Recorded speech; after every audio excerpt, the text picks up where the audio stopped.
Bismillahirrahmanirrahim. Assalamualaikum warahmatullahi wabarakatuh. Salam sejahtera bagi kita semua. Om Swastiastu, Namo Buddhaya, salam kebajikan.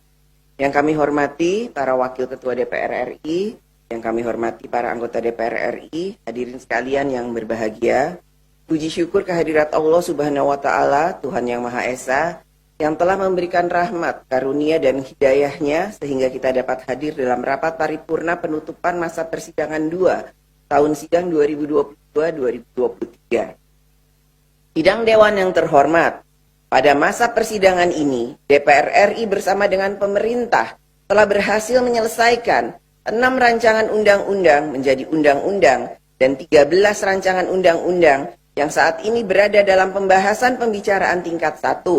DPR RI juga telah menetapkan program legislasi nasional Undang-Undang Perubahan keempat tahun 2020-2024 sebanyak 259 RUU dan program legislasi nasional prioritas tahun 2023 sebanyak 39 RUU dengan rincian sebagai berikut. 25 RUU diusulkan oleh DPR RI, 11 RUU diusulkan oleh pemerintah, dan 3 RUU diusulkan oleh DPD.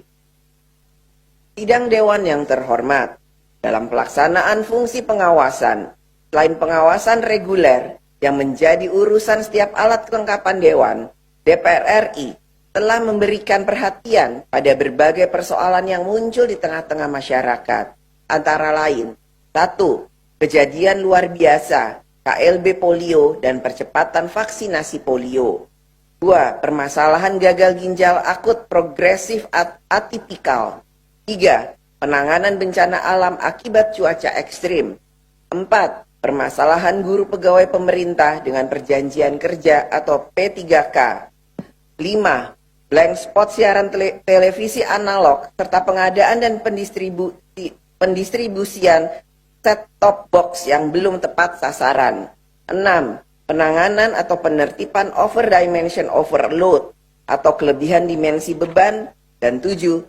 Persiapan menghadapi Natal dan Tahun Baru dan tingginya harga bahan makanan pokok menjelang akhir tahun 2022 ini. Soal aparatur sipil negara atau ASN dengan status kontrak dan honorer menjadi sorotan. Ini setelah DPR mengesahkan 39 RUU masuk ke dalam program legislasi nasional atau Prolegnas 2023. Pembahasan Prolegnas ini bisa berlangsung intensif selama setahun, tergantung prioritas RUU mana yang dipilih DPR. Apakah RUU ASN nomor 5 tahun 2014 bisa masuk ke dalam RUU yang akan dibahas kilat tersebut? Pembahasan revisi UU ASN ini akan ditunggu oleh ratusan ribu tenaga honorer, kontrak, pegawai tidak tetap karena terkait betul dengan penghidupan mereka. Di dalam perubahan belit ini disebutkan, pengangkatan PNS secara langsung ini dilakukan secara bertahap, namun harus sudah selesai dilakukan paling lambat 3 tahun sejak diundangkannya tentang perubahan UU ASN.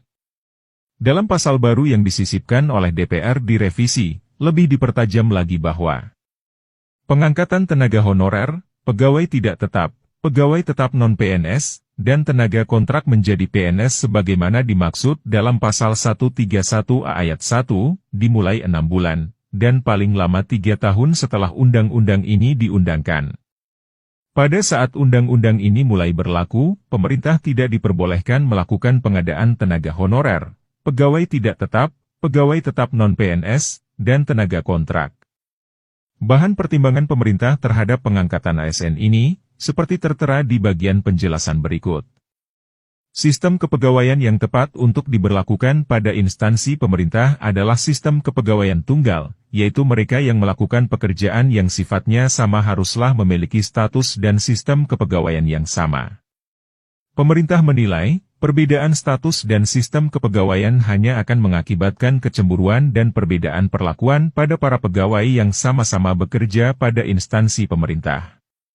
Perlu dilakukan tindakan afirmatif untuk melindungi hak mereka yang sudah bekerja pada instansi pemerintah dalam hal ini tenaga honorer, pegawai tidak tetap, pegawai tetap non-PNS, dan tenaga kontrak, dengan melakukan pengangkatan sebagai PNS secara langsung. Pengangkatan PNS ini dilakukan untuk mereka yang telah memperoleh SK sebagai tenaga honorer, pegawai tidak tetap, pegawai tetap non-PNS, atau tenaga kontrak sebelum tanggal 15 Januari 2016.